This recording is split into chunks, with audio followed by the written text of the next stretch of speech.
Bonjour à tous, bienvenue dans Silmo News, votre émission dédiée à l'actualité de l'optique lunetterie. Bonjour Mickaël. Bonjour Marie-Letty, bonjour à tous. C'est dans 5 mois. Oui, on va se retrouver dans 5 mois pour une nouvelle édition de Silmo Paris. Ce sera du 26 au 29 septembre 2025. Et aujourd'hui, nous avons choisi de vous donner toutes les clés pour une expérience client réussie grâce à notre invité Laurent Beretta. Bonjour Laurent. Bonjour Laurent. Alors, vous avez un profil plutôt atypique et on va se débarrasser d'un truc tout de suite. Vous vous appelez Beretta.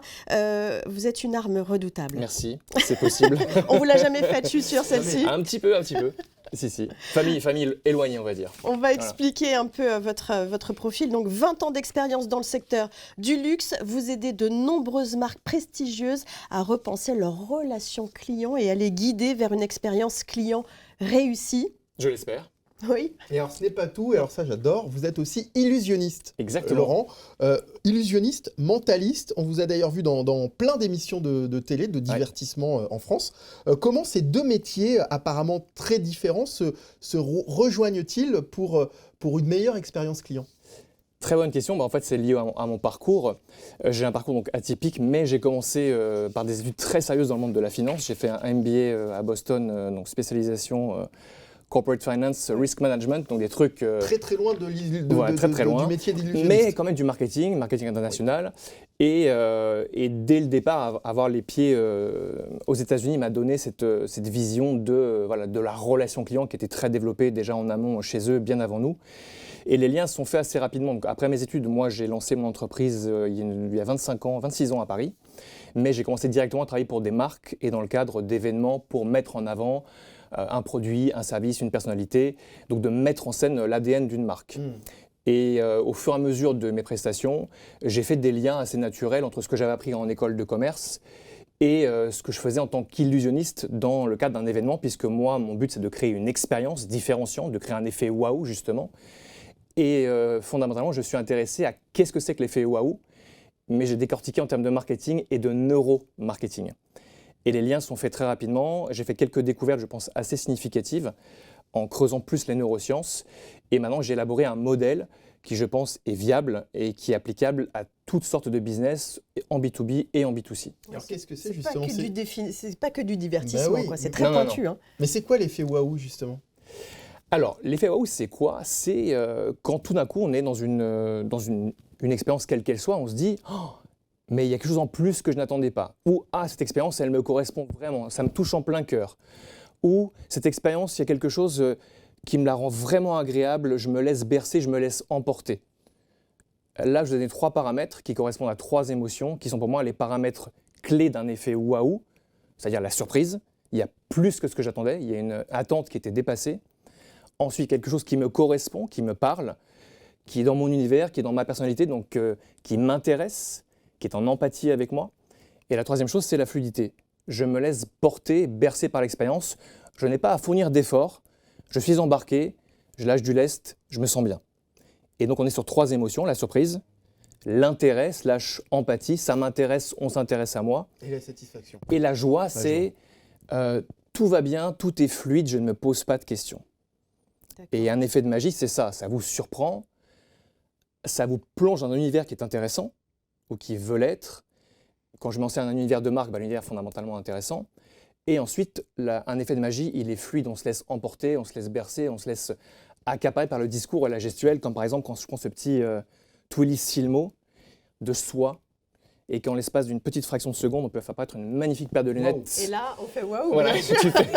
On refait Je m'y attendais pas du tout. Voilà, et là tu fais waouh, tu vois. Je m'y attendais pas du tout. Et elles vont très bien en plus. Merci beaucoup. Ces lunettes. Et il faudrait mettre le petit tweet au Il y a une double satisfaction. Il y a la satisfaction du public, effectivement, qui reçoit cet effet waouh. Exactement. Et puis la satisfaction aussi de celui qui initie cet effet et qui l'a réussi. Alors oui, moi je me nourris de l'émotion de l'autre. On parle de contagion émotionnelle, et après dans l'expérience client, c'est aussi pour ça que c'est important de parler beaucoup d'émotions. C'est-à-dire que quand le service client est bien rendu, quand l'expérience est bien donnée, que ce soit par quelqu'un du back-office ou quelqu'un qui est justement dans les tranchées, au contact du client, quand le client réagit bien, quand le client est emporté, quand le client est charmé et satisfait, la personne qui a donné le service, elle va recevoir ça comme une récompense et ça fait du bien à tout le monde. Donc pour moi, c'est un cercle vertueux que de se dire l'émotion dans l'expérience client, elle est aussi importante que l'émotion dans l'expérience collaborateur. Alors, quelle est finalement votre définition de l'expérience client? Oui. C'est neuroscientifique finalement? Ah, totalement, oui. Alors, la définition à laquelle moi je suis arrivé, elle est assez simple. En fait, l'expérience client, c'est un jeu de somme. C'est un peu une banque émotionnelle. C'est l'addition de toutes les perceptions qu'on va avoir d'une marque pendant le parcours client, de toutes les émotions qui vont être induites par ces perceptions un peu fugaces ou parfois totalement contrôlées par le comportement de quelqu'un.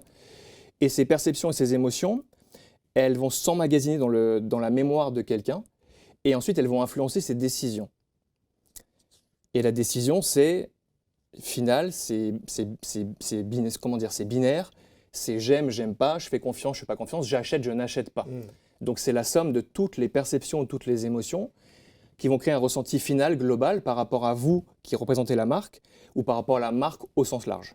Mais comment ça se définit finalement après cette expérience client? Tout le monde n'a pas un Laurent Beretta dans sa boutique à sortir justement cette paire de lunettes comme ça. Mais tout le monde a un parcours client. Oui. Tout le monde a une façon de savoir où est le client à un type ou un moment donné de son parcours et quelle est potentiellement l'émotion qu'il va ressentir. Un exemple très simple. Vous allez sur le site d'un opticien, par exemple. Le site est très bien agencé, très clair, très beau. Vous avez déjà une première impression. Vous avez une petite barre de recherche qui est tout à fait visible dès le début. Vous cliquez, vous cherchez, vous avez des paramètres pour définir votre recherche qui sont extrêmement rapides à trouver. Là, c'est fluide. Le client ne se pose pas de questions. Boum, il trouve ce qu'il veut. Il aime parce que ça va vite. D'accord? Et parce que c'est simple. Le cerveau n'aime pas faire d'efforts. Ensuite, il va prendre son téléphone, il va peut-être appeler cet opticien. Quelle est la texture de la voix au téléphone? Est-ce qu'il y a un sourire dans la voix? Est-ce que la sonnerie, on décroche au bout de 2 ou 3 sonneries? Ou 15? Et là, est-ce qu'il y a de la friction qui est créée? Oui ou non? Et là, on commence déjà à créer des perceptions et des émotions. Et si, par exemple, le site est cool, bien agencé, la personne, elle appelle, on décroche au bout de 2 sonneries, sourire au bout du fil, on dit « Qu'est-ce que je peux faire pour vous aujourd'hui ?» Ils prennent rendez-vous, ils arrivent dans la boutique est bien éclairée, c'est hyper beau, la personne l'accueille encore avec le sourire. Là, déjà, on est dans quelque chose qui dépasse les attentes. On vit dans des endroits et dans des villes où la mauvaise humeur est un peu de rigueur, où c'est compliqué d'avoir satisfaction, d'avoir des choses rapidement.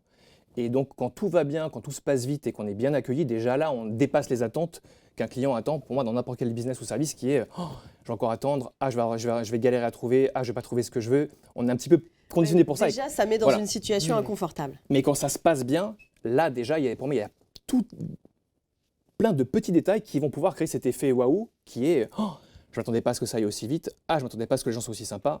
Ah, je ne m'attendais pas à ce que vraiment on s'intéresse à moi et à ce que je veux. Et là, on navigue sur les 3 émotions à des degrés divers.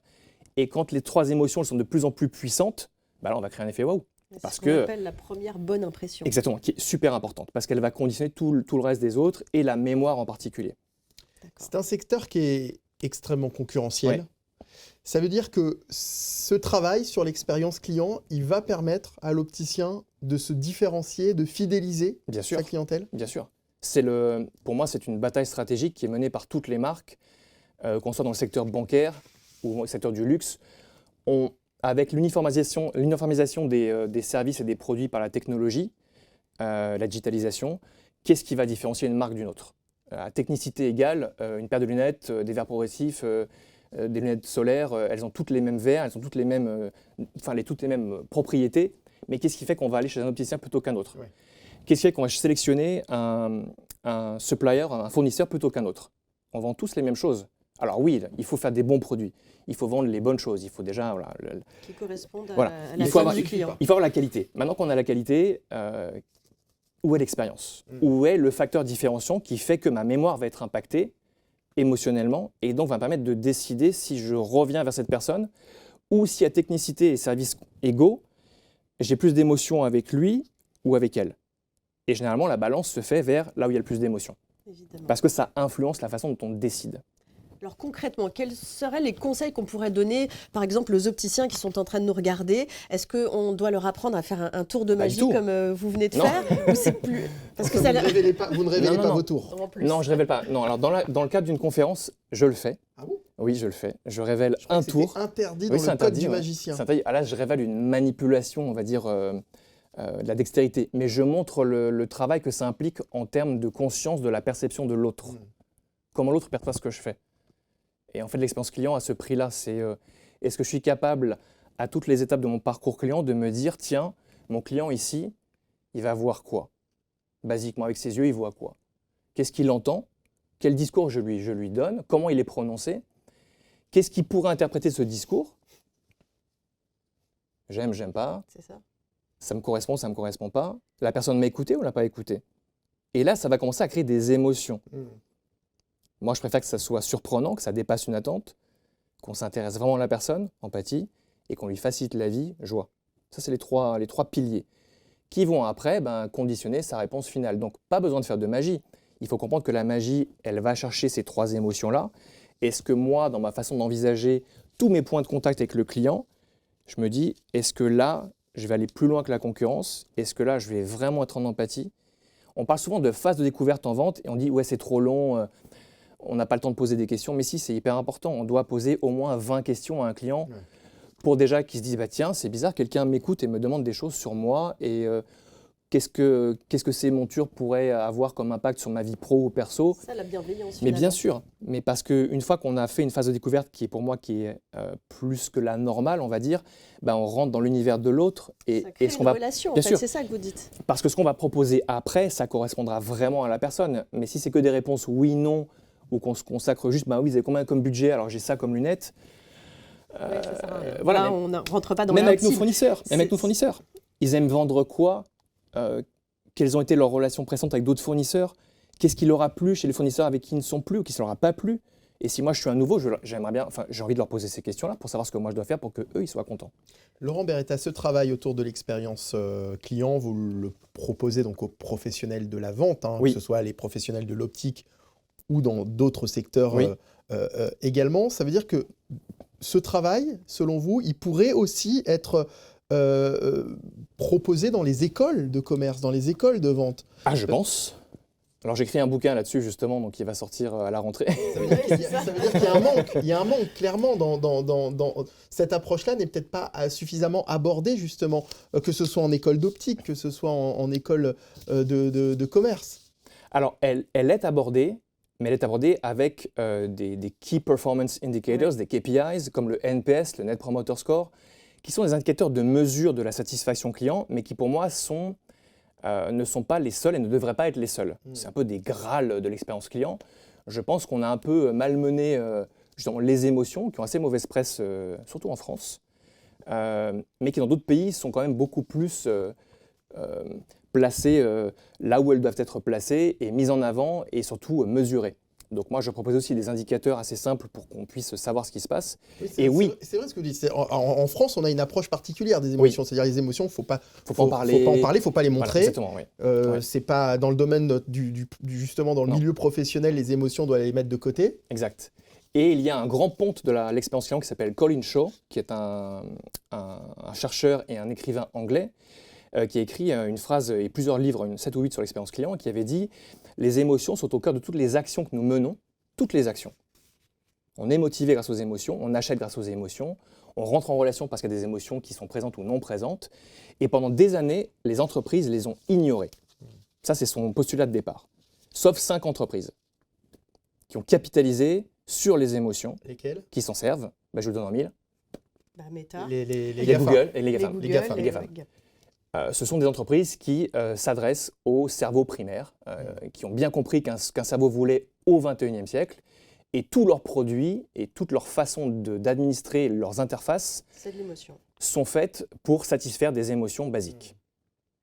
La magie derrière l'expérience client, c'est le livre qui va paraître donc cet automne, c'est ça? Oui, exactement. Pendant le salon de la micro-entreprise, paraître aux éditions Duno. Oui. Alors, vous ne faites pas que ça, écrire des bouquins. Vous faites aussi des conférences sur l'expérience client. Quelles sont justement les entreprises qui font appel à ce genre de conférences? Alors, je n'ai pas que des entreprises de luxe avec lesquelles je bosse. Alors, bien sûr, je pense que l'industrie du luxe s'est intéressée à l'expérience client bien avant tout le monde. Ce concept d'expérience client, il est né d'un livre qui s'appelle The Experience Economy, qui a été écrit par Joseph Pine il y a une quinzaine d'années, je crois, Harvard Business Review ou Harvard. Et donc lui, il s'est dit, le constat, c'était que on sort d'une économie de produits axée sur la qualité à une économie où maintenant il y a plus que le produit. Et à offre égale et comparée, il va falloir engager le client et comprendre ce qu'un client, encore une fois, perçoit, ressent dans sa relation avec la marque. Et ça, c'est le concept d'expérience client qui est né. Donc je pense que les entreprises de luxe ont pris ce concept un peu plus à bras-le-corps, sans forcément le circonscrire avec ce mot-là, hein, expérience client. Mais ensuite, quand c'est devenu quelque chose d'académique et de proposé par un universitaire, là, beaucoup d'entreprises se sont dit, bah, tiens, mon expérience client, moi, c'est quoi? Et là, ils se sont rendus compte qu'elle était très très peu présente, justement. On était axé produit, qualité. Je délivre le produit, s'il y a un truc qui ne va pas, bah, il y a le service client qui va prendre leur lait. Alors maintenant, c'est l'inverse. On doit partir déjà du client et ensuite administrer et construire l'entreprise autour de ça. Donc moi, les entreprises pour lesquelles je bosse, ça va du bailleur social à l'entreprise de BTP, entreprise de sécurité, joaillerie, haute joaillerie, hôtellerie, 2 étoiles, 3 étoiles, 4 étoiles, palace. De toute façon, n'importe quel business va vendre quelque chose et va devoir créer une relation avec la personne qui va acheter. Même si on ne vend pas un produit glamour, même si on ne vend pas du B2C. Comme des barrières de sécurité. Voilà, exactement. Oui, j'ai travaillé pour une entreprise magnifique, française, qui a mis en place toutes les barrières de sécurité pour les JO et qui, justement, a raflé la mise, entre guillemets, des marchés, mais parce que Elle s'est intéressée à cette expérience client. Ils ont une expérience client qui est largement au-dessus du lot, dans la façon de gérer, d'anticiper les problèmes d'un client, d'aller vite quand le client veut quelque chose, de donner des équipes même la nuit s'il le faut. Voilà, donc tous ces paramètres-là font que ils ont été choisis parce que ce sont des gens réactifs et qui proposent des choses en plus que les autres. Ce plus. Donc ils se sont intéressés à vous pour proposer justement, pour répondre à l'appel d'offres et le remporter. Ça c'était après. Ça c'était après. Non, c'était après. C'était après pour essaimer tout ce message de ce qui avait été bien fait. Moi, je l'ai codifié avec ce que j'ai compris et ce qui se passe dans un cerveau et je l'ai redistribué à tout l'ensemble de la boîte pour que ce message soit vraiment encore plus imprégné dans toutes les équipes. Inoubliable. Exactement. Vous parlez de ça, d'une expérience client inoubliable. Exactement. Alors, elle est inoubliable parce que plus il y a d'émotions, plus vous allez impacter la mémoire à long terme. En fait, l'émotion, c'est très simple. C'est une réaction, c'est un réflexe, mais une émotion, elle va créer des composés biochimiques qu'on appelle de l'adrénaline. On se souvient. Voilà, exactement. Donc, quand on a une émotion qui est forte, agréable ou forte et désagréable, on a ce qui s'appelle une décharge d'adrénaline, et ça va graver la mémoire à long terme. Donc, si vous avez des souvenirs bons ou mauvais, c'est forcément qu'il y a des émotions bonnes ou mauvaises qui ont créé ce souvenir. Et donc, le but, c'est de créer le maximum de souvenirs agréables, positifs dans le parcours client, grâce aux émotions, pour que quand on doit faire le choix ou quand on veut se souvenir de la marque, eh ben, le cerveau, bien sûr, on revient prendre le shoot de dopamine, le plaisir. Évidemment. Voilà. Et c'est l'essentiel en fait dans la vie. Exactement. C'est du plaisir, c'est du bonheur, c'est de la joie. Voilà. Dans la vente aussi, effectivement, le fameux achat plaisir dont on parle aussi souvent. Voilà. Complètement. Ouais. Il va être conditionné par ce qu'on ressent, non seulement quand on achète le produit, mais dans la façon dont on nous l'a vendu. Merci beaucoup Laurent Beretta. Merci beaucoup. Alors on vous voit sur les réseaux sociaux, sur le spectacle intitulé Les Soirées Fantastiques, alors pour le coup qui n'ont rien à voir. Non, alors ça c'est une expérience aussi que j'ai créée il y a 2 ans. J'ai recréé un show de magie tel qu'il était fait à Paris au 19e siècle par un monsieur français qui s'appelle Jean-Eugène Robert Houdin, qui était horloger, de profession maître horloger, et qui en plus a déposé de nombreux brevets sur l'optique, dont certaines de ses découvertes ont influencé les verres progressifs et beaucoup d'autres choses qui sont encore utilisées de nos jours dans l'optique mondiale, en fait, on va dire. Alors, on commence à se rapprocher du monde de l'optique. Et donc, encore un Français, encore un innovateur. Donc moi, j'ai créé ce spectacle parce que c'est quelqu'un qui m'a fondamentalement influencé quand j'étais très jeune. J'ai eu la chance de lire des écrits assez anciens sur la magie et la prestidigitation. Et donc, je lui ai recréé cette expérience que je donne en petit comité dans un salon d'un très bel hôtel pas très loin de la place Vendôme. Bon, voilà tout ça. Et un livre donc à venir cet automne. Alors moi j'ai ça dans ma poche. Si je vous le passe, vous en faites quoi? Ah oui, c'est-à-dire il faut que j'en fasse quoi? Un tour, non? Alors, mais si, c'est connu quand même que les magiciens et les illusionnistes... Alors, je peux faire quelque chose, oui. Par contre, je vais vous faire une promesse, c'est que je ne vais pas l'abîmer. Je ne vais pas le déchirer, c'est pas je le vais pas le brûler. Vous pouvez le garder, elles sont fous, c'est pas le tien. C'est le tien, c'est ça. Non plus. C'est pour ça, sinon je n'aurais pas dit ça. Voilà, je vais mettre plutôt face, comme ça on verra bien ce qui se passe. Comme ça tu vas bien. Ah, tiens, en plus, tu es à côté, donc tu vas à l'intérieur de mes mains. Tu as même mes manches qui sont très très loin de mes mains. Et avant toute chose, je vais te le rendre tel quel, tu es d'accord? Ok. Surtout si c'est pas le tien, hein. On te l'a prêté, c'est ça. Mais je vais le plier en 2, je vais le plier en 4, je vais le plier en 8 et je vais le plier en 16. donc il va devenir très très très petit. Ce qui est très important, c'est qu'il ne va vraiment jamais quitter vos yeux, il va toujours rester bien visible. Et pourtant, tu vois, dans quelques instants, il va commencer à légèrement changer de couleur sous tes yeux. Oui. Il était bleu, il devient exactement comme les couleurs du stylo, il devient jaune. Et il y a un 0 qui s'est ajouté à ton billet de 20, c'est devenu un billet de 200. Alors Donc, ça Et là, je vois ton plus de sourire ça, BA. ça m'intéresse beaucoup plus. T'as vu cette émotion? Voilà.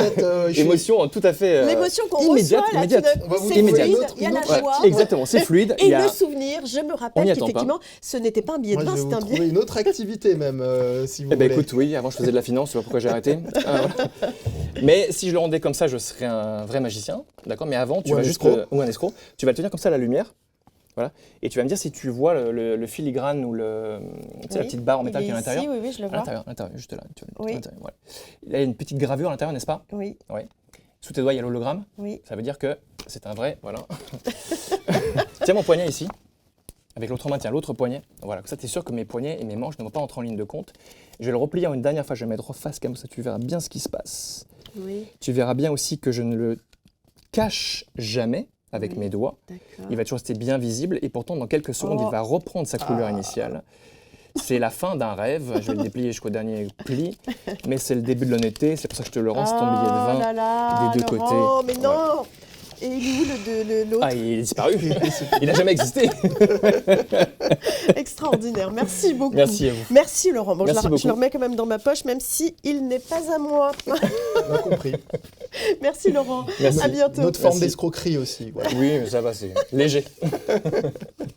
Allez, ce n'est pas un secret dans le secteur de l'optique lunetterie, comme dans de nombreuses autres industries, bien sûr. Effectivement, il y a l'expérience client, mais il y a aussi la RSE dont on parle régulièrement avec Dominique Royer, car derrière ce terme, beaucoup d'idées reçues persistent. Dans nos nouvelles chroniques RSE, eh bien, notre experte va déconstruire ces mythes et vous apporter un éclairage sur le sujet. La chronique de Dominique Royer. La RSE, c'est l'environnement. J'entends souvent ça. Beaucoup de gens me disent la RSE, c'est protéger l'environnement. Oui, mais pas que. En fait, la RSE, ça regroupe l'ensemble des responsabilités d'une entreprise. Et une entreprise, elle est responsable au niveau social par rapport à ses collaborateurs, la façon dont elle les gère, dont elle leur permet d'avoir du bien-être au travail, dont elle les fait grandir. Elle est aussi responsable par rapport à son territoire, par rapport à la société. Qu'est-ce qu'elle apporte à la société? Comment elle se comporte par rapport à la société, et notamment par rapport à ses clients. Et puis, elle est responsable, évidemment, de son impact environnemental. Donc, ce qui est important, c'est de bien comprendre que la RSE, c'est un concept global et ça concerne à la fois cette responsabilité sociale, sociétale et environnementale.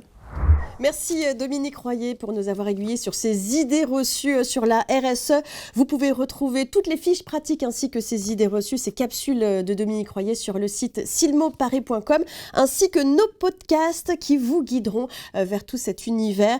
Et si vous êtes exposant au Silmo Paris, eh bien n'hésitez surtout pas à candidater au prix Entreprise engagée 2025 pour mettre en avant les actions responsables de votre société. C'est une belle opportunité de montrer vos engagements durables et responsables.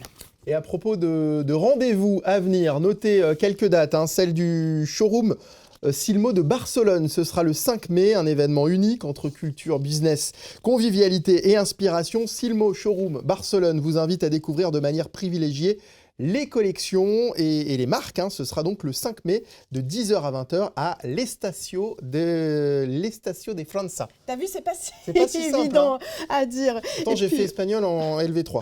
Et autre rendez-vous à ne pas manquer, c'est le Silmo Academy Spring Session à Prague le 24 mai. Les Silmo Academy Spring Session offrent aux participants orthométristes et opticiens l'opportunité de découvrir les dernières recherches, d'approfondir leurs connaissances et de perfectionner leurs compétences avec des experts de renommée internationale et de rencontrer des praticiens de divers horizons. Vous pouvez vous inscrire et découvrir toutes les infos, le programme, l'intégralité du programme, les speakers sur le site silmoparis.com. Merci à toutes les équipes. Quant à nous, on se retrouve le mois prochain pour un prochain Silmo News. Et d'ici là, on ne se perd pas de vue.